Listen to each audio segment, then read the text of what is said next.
Look at what the system couldn't keep quiet, as Pastor Greg Laurie and the institutional empire of Harvest Christian Fellowship are facing a massive wave of over 22 federal lawsuits, with charges of systemic abuse, civil conspiracy, and human trafficking. But this wasn't some sudden lapse in judgment. Instead, this was an organized operation spanning a decade from 1998 to 2008 in Bucharest, Romania, running under a network called Harvest Homes.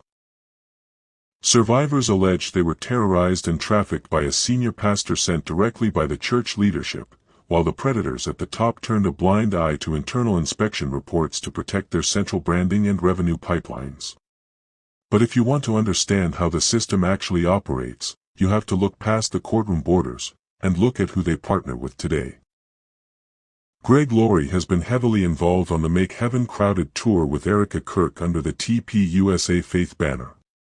The mainstream narrative treats her as an insulated figure, that's completely detached from the rot, but the citizens are tracking the patterns the algorithm tries to scrub. Years ago, from 2011 to 2015, Erika Kirk ran her own operation in Romania called Romanian Angels, based out of Constanța. The official record sanitizes this as a simple holiday toy drive for an orphanage, but look at the geography and the timing.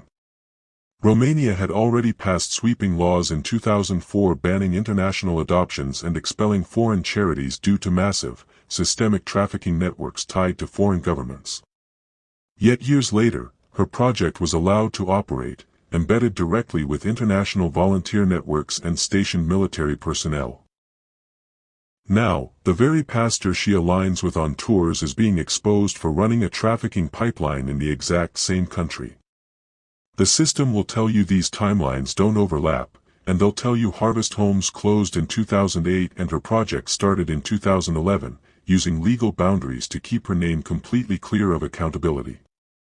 They want us to believe it's just an odd coincidence, but we know how power protects itself. The centralized network shields its assets by defining what's documented fact and calling anyone who connects the dots as crazy.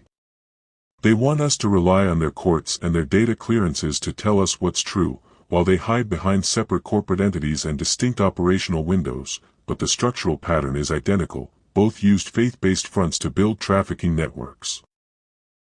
We don't need their permission to see the picture, so stop waiting for the system to investigate itself, and trust the outside evidence, and connect the dots they try to bury. We do not forgive, we do not forget. Anonymously Enlightening out.